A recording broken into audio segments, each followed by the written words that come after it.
Welcome to சோலை சாய் சமையல். இன்றைய வீடியோவில் வெஜிடபிள் ஸ்டஃபிங் இட்லி தான் செய்ய போகிறோம். இது இட்லி பிடிக்காதுன்னு சொல்கிறவங்க கூட விரும்பி சாப்பிடுவாங்க.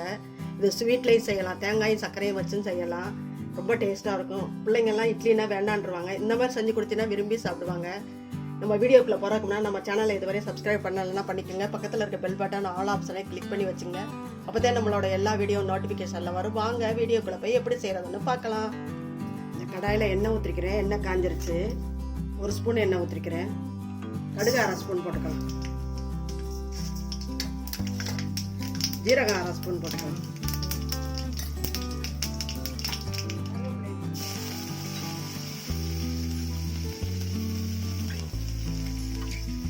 வெங்காயம் பொடியாக அரிஞ்சு வச்சுக்கேன், பெரிய வெங்காயம், அதையும் போட்டுக்கலாம்.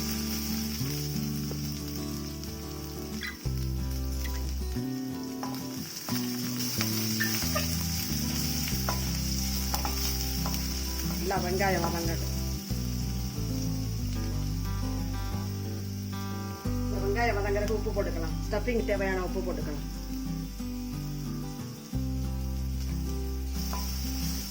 வெங்காயம் இந்த அளவு வதங்கும் போதே பீன்ஸ் போட்டுக்கிறேன். எல்லாமே பொடியா அரைஞ்சுக்குங்க. எவ்வளவு செய்வீங்களோ அவ்வளவுக்கு தேவையானதை போட்டுக்குங்க. கேரட் போடுறேன். இதுல உருளைக்கிழங்கையும் போட்டுறோம்.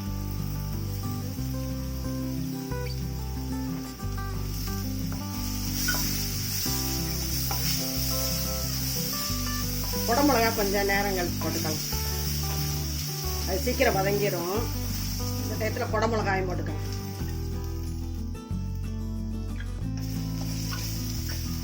நான் தக்காளி போடலை. தக்காளி போட்டால் ஒரு மாதிரி சொதன்னு ஆயிரும்.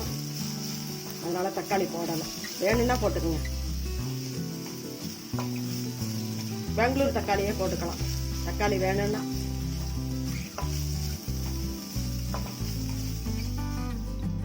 இந்த அளவு வதங்கினா போதும். மஞ்சத்தூள் போட்டுக்கலாம்.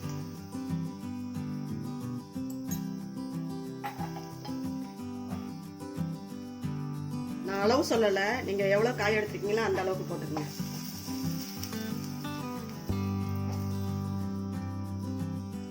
தனி மிளகாத்தூள்,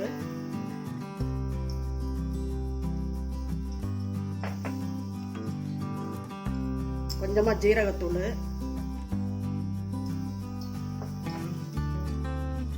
தனியாத்தூள், கரம் மசாலா. பச்சை வாசனை போற வரையும் நல்லா வதக்கிக்கலாம். இதுல லைட்டா தண்ணியை தொளிச்சு மூடி வச்சுக்கலாம். அதே சேர்ந்த மாதிரி இருக்கும்.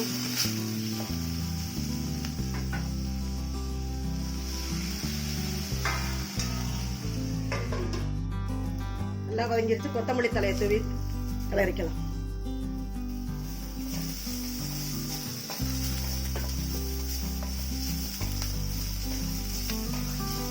ஒரு ஸ்டவ் ஆஃப் பண்ணிக்குவோம்.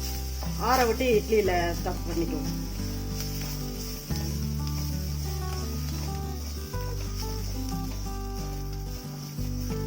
இட்லி பாத்திரத்துல தண்ணி வச்சிருக்கேன். நல்லா சுட்டுருச்சு. இட்லியை ஊற்றிக்கலாம். கொஞ்சமா ஊற்றிக்கலாம்.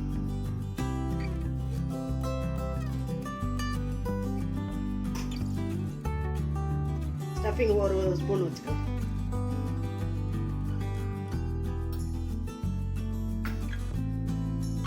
இது மேல மாவு ஊற்றிக்கலாம்.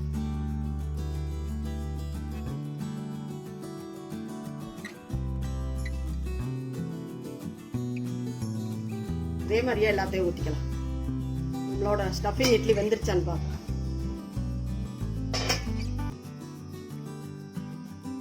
ஒட்டலை பாருங்க. ஒரு பிளேட்ல எடுத்துக்கலாம். ஸ்டஃபிங் இட்லி அருமையா வந்துருக்கு பாருங்க. கட் பண்ணி காமிக்கிறேன் பாருங்க. சூப்பரா இருக்கு பாருங்க. இதே மாதிரி ஸ்வீட்ல கூட செய்யலாம். தேங்காயும் சர்க்கரையும் கலந்து இந்த மாதிரி செஞ்சு கொடுத்தோம்னா பிள்ளைங்க விரும்பி சாப்பிடுவாங்க. இட்லி வேண்டாம்னு சொல்றவங்க கூட நல்லா விரும்பி சாப்பிடுவாங்க. நம்ம காய்கறி சேர்க்கறக்கன்னு சத்தும் கூட. ஆவிலே வேகுது. ரொம்ப டேஸ்டா இருக்கும். சாம்பார் தொட்டு சாப்பிடலாம், இல்லை சட்னி தொட்டு சாப்பிடலாம், இல்லை வெறுமனவே சாப்பிடலாம். நல்லா இருக்கும்.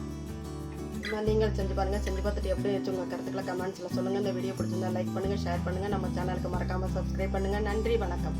அடுத்த வீடியோவில் பார்க்கலாம்.